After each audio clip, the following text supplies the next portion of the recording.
Pemirsa, untuk membahas hasil Piala Thomas dan Uber 2024 sudah bergabung bersama kami melalui sambungan Zoom ada Bung Daryadi, pengamat bulu tangkis. Halo, selamat pagi Bung. Selamat pagi Bung Daryadi.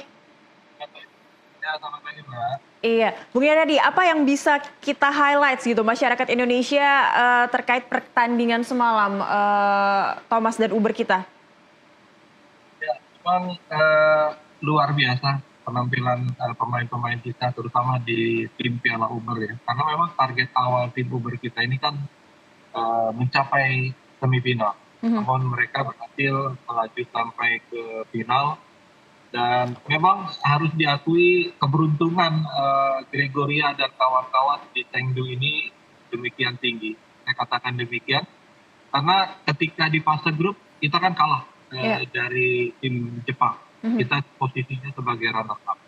Itu artinya ketika tampil di perempat final, runner up ini harus diundi untuk menghadapi lawan-lawan yang menjadi juara grup. Dan pilihannya ada 4, melawan China, Korea, kembali lawan Jepang, atau lawan Thailand. Nah, di antara 4 negara ini yang juara grup, Thailand adalah yang boleh dibilang terlemah. Dan ternyata itu yang menjadi lawan Indonesia. Dan inilah menambah keyakinan kita bahwa kita akan mampu mengalahkan Thailand. Karena dari segala lini kita lihat kita cukup unggul melawan Thailand, terutama dengan peningkatan permainan yang dimiliki oleh Grego. Walaupun dia kalah 8 kali belum pernah menang lawan Thailand, namun dengan penampilan kemarin akhirnya Grego berhasil pecah telur melawan Thailand dan diikuti oleh rekan-rekan yang lain sehingga kita berhasil mengalahkan tim Thailand yang selama boleh dibilang 3 pertemuan di ajang Piala Uber kita selalu kalah dari Thailand. Itulah yang mengantar kita sampai ke semifinal, dan beruntung ketika di semifinal kita berhadapan dengan Korea.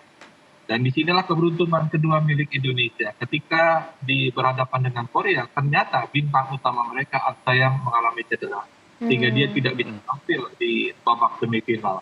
Dan Korea sendiri juga tidak diperkuat oleh tunggal kedua mereka, Kim Daeun, yang tidak datang ke Chengdu. Jadi alhasil kekuatan Korea kemarin boleh dibilang di semifinal hanya bertumpu pada sektor ganda yang harus diakui dilawankan dengan pasangan-pasangan Indonesia manapun tidak akan menang karena memang prestasi ganda putri Korea luar biasa. Tapi akhirnya di sektor tunggal kita unggul dan kita bisa mengalahkan Korea 3-2. Baik. Nah, dengan Cina inilah yang memang harus diakui Cina ini tampil the dream team, saya katakan demikian, karena mereka diperkuat 4 tunggal putri yang berada di area 10 besar dunia saat ini. Ada Chen Yufei peringkat 2, Devin Zhou peringkat 6, ada Han Yue peringkat 7, kemudian Wang Ji peringkat 8. Kemudian di ganda putri mereka juga punya 3 pasangan yang juga berada di 10 besar dunia. Chen Kim Chen Jaipan peringkat 1 dunia, kemudian juga Lee Cheng Su, Tang Ning peringkat 2 dunia. Jadi benar-benar harus diakui lawan China ini menjadi lawan yang sulit untuk kemarin. Harus diakui pula kekuatan kita menghadapi China sulit ya, karena memang kita dominan adalah pemain-pemain baru memulai karir di ajang Piala Uber seperti Estor ataupun Komang juga di ganda putri. Jadi kekuatan yang senior kita boleh dibilang hanya mengandalkan yang memiliki pengalaman adalah Gregoria dan juga Apriani. Sementara Apriani sendiri dalam kondisi yang kurang fit, sehingga kemarin yang seharusnya dia berpasangan dengan Siti Fadia dan akhirnya tidak bisa tampil, sehingga Fadia berpasangan dengan pasangan lamanya Rifka Sugiarto.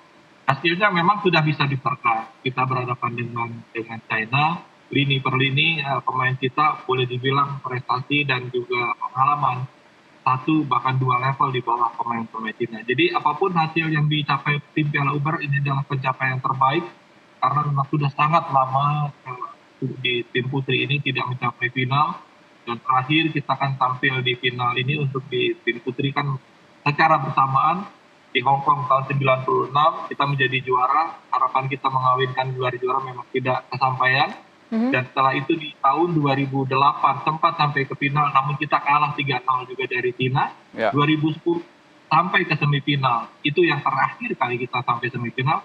Setelah itu kita belum lagi berhasil mencapai ke semifinal.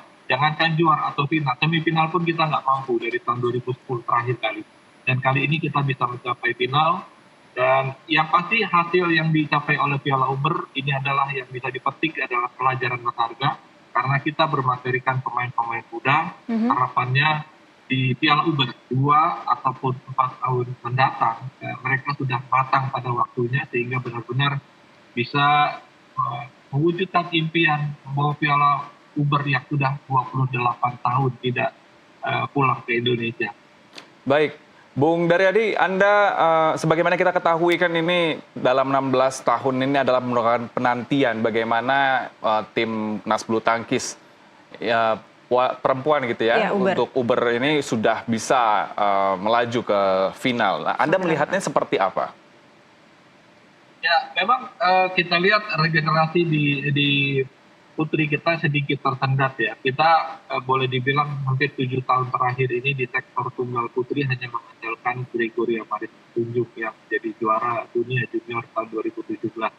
Nah, di bawah Grego ini yang boleh dibilang belum ada pemain yang bisa mendekati prestasi Gregoria. Dan ini kita harapkan bagaimana Esther, Oma ini bisa segera tuntas ya, mereka bisa matang nantinya sehingga ketika nanti tampil di Piala Uber berikutnya 2 tahun mendatang atau 4 tahun mendatang mereka sudah benar-benar siap. Di sisi lain di sektor ganda putri juga boleh dibilang menjadi salah satu titik lemah Indonesia karena memang kita selepas kejayaan ataupun emas yang diraih oleh Grace dan Apri di Olimpiade Tokyo 2020 kita belum dapat lagi pasangan yang benar-benar solid yang bisa menjadi andalan sehingga ketika tampil di ajang Piala Uber jangan sampai di ganda putri ini justru menjadi titik lemah buat Indonesia karena itu ada 2 poin harus diamankan. Ya, Bung Daryadi, kalau peta kekuatan Indonesia untuk di Olimpiade nanti akan seperti apa? Kalau tadi Anda katakan China yang kemarin di Uber, yang melaju di Uber ini adalah Dream Team. Apakah potensi kita akan berjumpa lagi dengan China ini bisa dipersiapkan gitu oleh timnas nanti untuk Olimpiade? Untuk Olimpiade Indonesia sudah dipastikan di putra kita akan diwakili oleh Anthony Ginting, Jonathan Christie, kemudian di tunggal putri yang lolos adalah Gregoria Marissa Tunjung, kemudian di ganda putra kita punya 1 wakil ada Fajarian, kemudian di ganda putri kita punya 1 wakil Apriani dan Siti Fadia, dan di ganda campuran wakil kita adalah Rino Fitna. Jadi ini adalah wakil-wakil kita yang nanti akan tampil di ajang Olimpiade Tokyo 2024 yang berlangsung Juli Agustus mendatang. Memang dengan kekuatan yang kita miliki ini harus diakui cukup berat memang persaingannya karena memang kita lihat selama ini di ganda putri yang terakhir kita mendapatkan medali emas rasanya pelatih Eng Hian pun tidak berani berharap terlalu banyak bisa mengulang apa yang sudah dicapai Grace dan Apri di Tokyo 2020.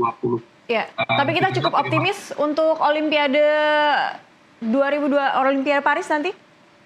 Ya, harus optimis karena bagaimanapun mungkin di ganda putri kita tidak belum memiliki jagoan yang bisa kita harapkan untuk meraih medali emas. Namun di tunggal putra kita punya Jonathan Christie yang belakangan prestasinya semakin menanjak setelah dia menjadi juara All England, kemudian dilanjut dengan menjadi juara Asia, dan di ajang Piala Thomas kemarin pun Jonathan menjadi satu-satunya pemain yang tidak terkalahkan dari tim Indonesia. Walaupun Indonesia kemarin kalah 1-3 dari China, tapi faktanya Jonathan tidak terkalahkan. Kemarin dia mengalahkan Desi Feng di partai ketiga. Ya, semoga kita masih bisa memberi semangat kepada timnas Indonesia nanti di Olimpiade dan harapannya kepada Jojo begitu. Betul. Ya. Kita bisa menggantungkan harapan kita kepada Jojo nantinya. Baik, terima kasih Bung Daryadi untuk waktunya telah berdiskusi dengan kami pagi ini. Selamat beraktivitas.